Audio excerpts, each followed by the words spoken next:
Morning student, I am faculty of Sandipani Higher Secondary School. Today we will start a new chapter of class 9th from a democratic politics books, the chapter number 5 and the chapter name is democratic right. In this chapter we will discuss about democratic rights. We know that very well. सबसे पहले तो हम ये जानते हैं जो हमारी India है वो क्या है, एक डेमोक्रेटिक कंट्री है। भारत को एक डेमोक्रेटिक कंट्री बोला जाता है। तो हम यहाँ जो बात करेंगे इस चैप्टर में जो हम बात करेंगे हमारे डेमोक्रेटिक राइट्स की बात करेंगे। जैसे कि ये जो हमारी डेमोक्रेटिक पॉलिटिक्स बुक है इसमें हमने कॉन्स्टिट्यूशन के बारे में पढ़ा, कॉन्स्टिट्यूशन की डिज़ाइन के बारे में पढ़ा। उसी तरह हमने होल जो इलेक्शन का प्रोसीडर होता है वो देख चुके थे। उसके बाद हम ये देख चुके थे कि डेमोक्रेसी क्यों इंपॉर्टेंट है, क्यों डेमोक्रेसी की ज़रूरत पड़ती है, डेमोक्रेसी होता क्या है, what is democracy, why is democracy, so many topics and so many that in 4 chapters we discuss so many topics. Okay, तो आज जो हम हमारा चैप्टर कंटिन्यू करेंगे वो कंटिन्यू करेंगे मतलब डेमोक्रेटिक राइट्स के बारे में। किसके बारे में पढ़ेंगे, जो हमारे अधिकार है, डेमोक्रेटिक अधिकार है उसके बारे में पढ़ेंगे। सो इन प्रीवियस 2 चैप्टर्स अपन ने क्या देखा, जो हमारे पुराने 2 चैप्टर्स है वहाँ पे हमने मेजर एलिमेंट्स देखे डेमोक्रेटिक गवर्नमेंट के, है ना।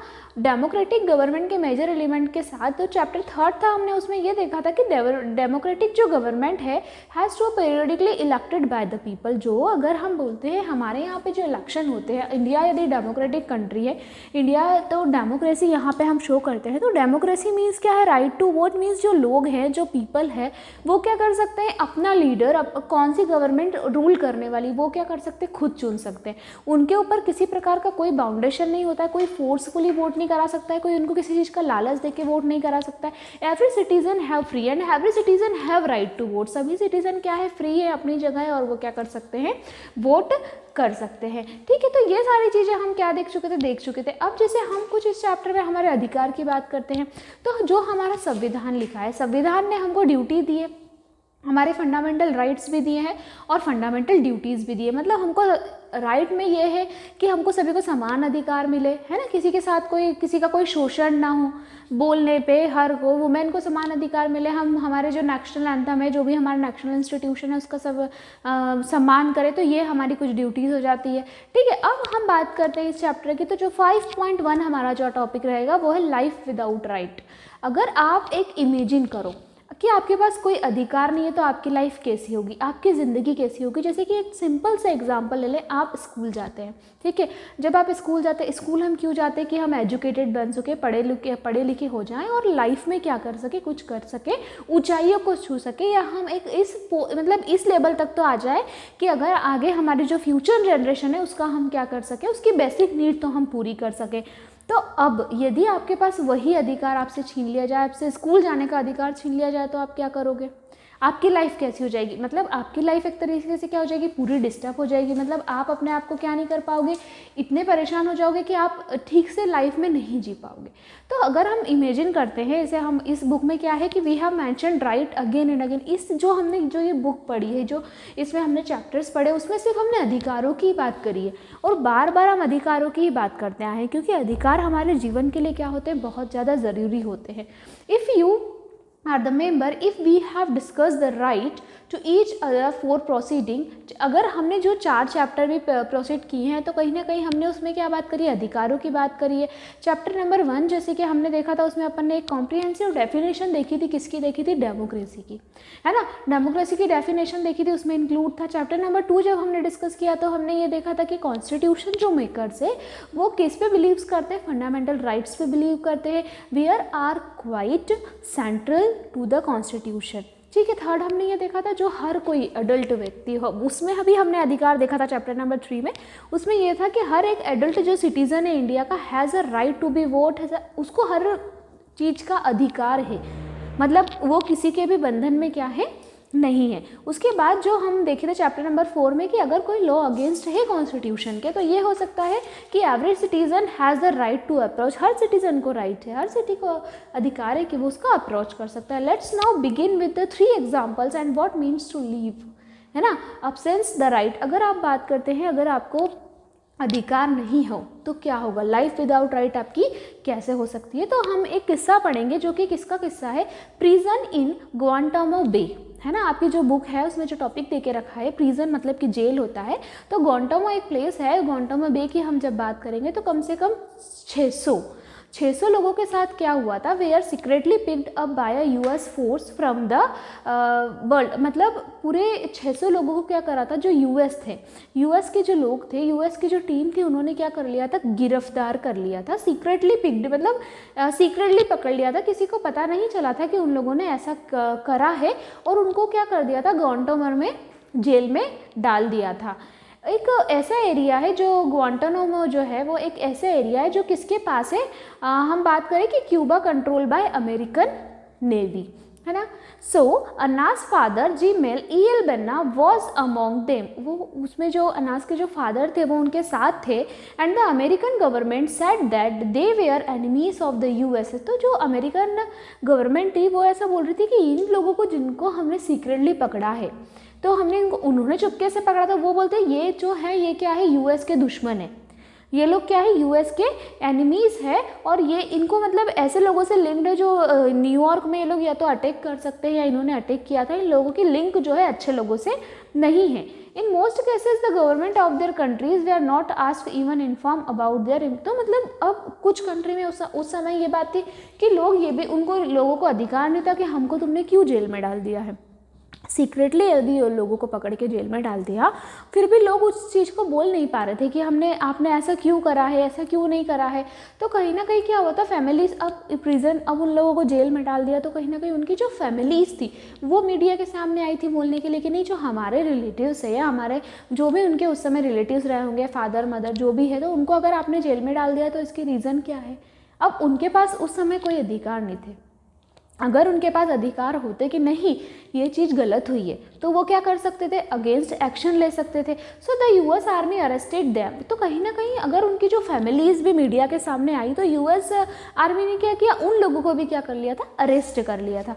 The US army arrested them, interrogated them and decided whether to keep there or that we can not. अब फिर जब वो ये सोचने लगी कि इनकी फैमिली को भी हमने अरेस्ट कर लिया तो अब हम इनको रखें या नहीं रखें, मतलब उनके बीच में एक असमंजस पैदा हो गया था। There was no trial before any magistrate in the US, और वहाँ पे कोई भी मजिस्ट्रेट नहीं था, कोई भी न्याय करने वाला व्यक्ति नहीं था कि अगर ये कंडीशन हुई है तो न्याय कैसे होगा। And nor could this prisoners approach court in their own country, और ना ही वहाँ पे जो जेल में लोग भेजे गए थे उनके लिए कोई ऐसा जज था। तो यहाँ पे क्या नहीं था, लोगों में अधिकार नहीं था, लोगों के पास अधिकार नहीं था ना। अगर वहाँ पे जस्टिस सिस्टम नहीं होगा तो लोगों के जो अधिकार होते हैं कि आज हमारे अधिकार हैं कि हम अपने जो भी व्यूज़ हैं हम क्या कर सकते हैं, एक्सप्रेस कर सकते हैं। लेकिन एक बात यह है कि अगर हमको कोई बिना मतलब के किसी भी क्राइम की सज़ा दे सकता है क्या, नहीं दे सकता। अगर आपने गुनाह नहीं किया है तो क्या आपको सज़ा मिलेगी, नहीं। क्यों, क्योंकि ये लॉ के अगेंस्ट है, नियम के अगेंस्ट है। तो यदि आप जब बात करते हैं ना तो बिना अधिकार किसी भी व्यक्ति की जो ज़िंदगी होती है, लाइफ होती है, बिल्कुल निरर्थ होती है, मतलब उसका कोई अर्थ नहीं होता। क्योंकि अधिकार मनुष्य के ऐसे टूल्स होते हैं जिससे व्यक्ति क्या है, डेवलप करता है, आगे उन्नत करता है। अब हम एक बात करते हैं एमनेस्टी इंटरनेशनल। एक एमनेस्टी इंटरनेशनल में क्या हुआ था, an international human right organization. Amnesty International क्या है, एक ह्यूमन राइट ऑर्गेनाइजेशन है।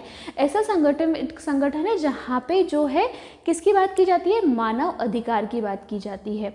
Then that collected information of the condition of the prisoners in the Guantanamo Bay and reported them prisoners were being tortured in the way of violated the US way। अब क्या हुआ, ये जो organisation था, जब ये condition चल रही थी, जब यूएस आर्मी ऐसे करके टॉर्चर कर रही थी लोगों, तो लोगों ने क्या देखा कि इस तरीके का जो कंडीशन है ना, तो ये ऑर्गेनाइजेशन का मैंने आपको नाम बताया, एमनेस्टी इंटरनेशनल। इन्होंने क्या किया, इन्होंने बताया बाहर वालों को कि इस तरीके से क्या हो रहा है, ये एक ऐसा ऑर्गेनाइजेशन है। उन्होंने इन्फॉर्मेशन कलेक्ट की कि कौन कौन व्यक्ति जेल में है, और ये इन्फॉर्मेशन निकाली कि उनको किस तरीके से क्या किया जा रहा है, टॉर्चर किए जा रहे हैं। जो यूएस लॉज बने हैं, जो अमेरिका ने जो यूएस ने लॉज बनाए हैं, वो किस तरीके से क्या कर रहे हैं, लोगों को परेशान कर रहे हैं, जबकि उनका क्या है, इस प्रकार की कोई गलती नहीं है कि वो क्या करे, लोगों को परेशान करे। But they were being denied the treatment that even prisoners of war must get international. तो कहीं ना कहीं अब उन लोगों के पास भी ये उनको लग रहा था कि हाँ लोग टॉर्चर हो रहे हैं, परेशान हो रहे हैं, पर वो लोग भी मना नहीं कर पा रहे थे। क्यों नहीं? क्योंकि उनके पास उस समय क्या नहीं थे, राइट्स नहीं थे, अधिकार नहीं थे। Many prisoners had tried protesting against this condition by going a hunger strike. और बहुत सारे ऐसे लोग थे जिन्होंने अपने बचाव को लेकर कि अब हमको क्या करना है, जब अननेसेसरी टॉर्चर किया जा रहा है तो यदि हमको बचना है तो हम कैसे बच सकते हैं, हम क्या करेंगे, हंगर स्ट्राइक करेंगे। मतलब भूख हड़ताल करके वो क्या कर सकते थे, बच सकते थे। वो ऐसी कोशिश कर रहे थे continue. Prisoners were officially declared not guilty, and independent inquiry by the UN supported this finding. The UN Secretary General said the prisons in the Guantanamo Bay should be closed down. The US government refused to accept this plans. अब ये हुआ कि ये ऐसा लोगों ने बोला कि इसको अब ख़त्म कर दीजिए। क्यों? क्योंकि ये, लेकिन कहीं ना कहीं जो यूएस गवर्नमेंट है उसने क्या कर दिया था, मतलब ये जो प्रपोजल था उनके सामने वो एक्सेप्ट नहीं करना चाहते थे कि नहीं हम क्या करेंगे, इसको एक्सेप्ट नहीं करेंगे। तो यहाँ पे कैसे अधिकारों के बिना लोगों को क्या करना पड़ा था, जेल में रहना पड़ा और बहुत सारी समस्याओं का सामना करना पड़ा था।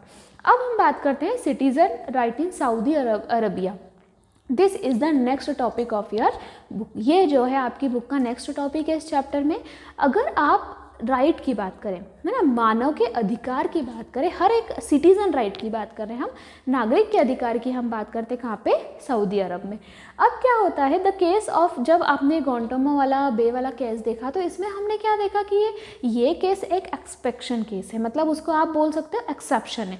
For it involves the government one country denying right to citizen and another country. यहाँ पे हम ये देख रहे थे कहीं ना कहीं कंट्री ने मतलब सिटीज़न के राइट उनको नहीं दिए थे, या फिर सिटीज़न डिनाई कर दिया था कि नहीं हम राइट क्या करेंगे, नहीं देंगे।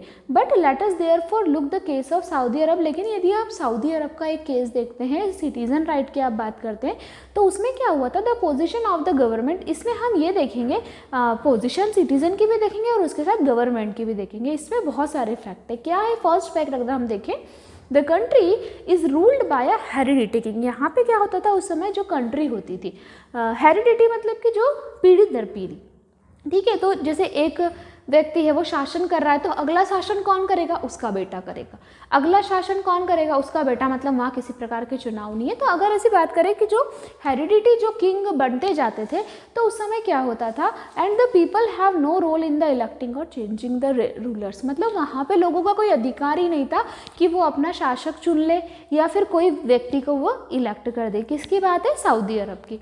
Next, the king select the legislature as well as the executive. जब किंग को सिलेक्ट किया जाता था तो as a legislature but as well as the executive, he appoint the जजेस and can change any decision. वो जज को वहाँ पे अपॉइंट किया जाता था और वो कोई भी डिसीजन को क्या कर सकते थे, उस समय बदल सकते थे, जो नए अपॉइंट किए गए जज है वो। Citizen can not form a political parties और एनी पॉलिटिकल ऑर्गेनाइजेशन। वहाँ पे सिटीजन को कोई राइट नहीं था कि वो क्या कोई, या तो वो कोई पॉलिटिकल पार्टी बना सकती है या कोई पॉलिटिकल ऑर्गेनाइजेशन बना सकती है। Media can not report anything that monarch does not like. अब वहाँ पे मीडिया को भी ये राइट नहीं था कि वो कोई रिपोर्ट शो कर सके जो चीज़ गलत हो रही है उसके लिए। Next, there is no freedom of religion. वहाँ पे धर्म को लेकर किसी भी प्रकार का कोई फ्रीडम नहीं था, मतलब कोई आज़ादी नहीं थी धर्म को लेकर। Every citizen is required to Muslim. सभी सिटीजन ये चाहते थे कि उनको क्या कौन चाहिए, उनको मुस्लिम लोग चाहिए। So non Muslim residents can follow their religion in a private but not in a public. तो वहाँ पे जो नॉन मुस्लिम, मतलब जो मुस्लिम धर्म को नहीं, मतलब जो मुस्लिम नहीं थे वो लोग क्या करते थे, अपना धर्म फॉलो करते थे, लेकिन कैसे करते थे, बहुत ही प्राइवेट वे में करते थे, मतलब छुपके से करते थे, लेकिन पब्लिकली कभी भी शो नहीं करते थे। ठीक है, ये हम किसकी बात कर रहे हैं, सिटीजन राइट्स की बात कर रहे हैं, नागरिकों के अधिकार की बात कर रहे हैं सऊदी अरब के लिए। अब next is that women are subjected to many public restriction. Women के ऊपर बहुत सारे रेस्ट्रिक्शन है, बहुत सारी लगाम लगाई जाती थी उस समय। The testimony of one man consider equal to that of two women and this is true not just a Saudi Arabia. ऐसा नहीं है कि ये पहले सऊदी अरबिया में हुआ होगा वुमेन के लिए, तो बहुत सारा कुछ पहले हुआ था। There are many countries in the world where several of this condition exist. ऐसी बहुत सारी कंट्री है जहाँ पे इस टाइप की कंडीशन क्या हुई थी, एग्जिस्ट हुई थी। ठीक है, तो ये जो हमारा था ये क्या है, सऊदी अरेबिया, क्या अपन ने किसके बारे में पढ़ा, सिटीजन राइट के बारे में। अब जो हमारा नेक्स्ट टॉपिक रहेगा वो रहेगा ethnic massacre in Kosovo. So next topic we will that continue in our next class. This topic is completed. Thank you so much.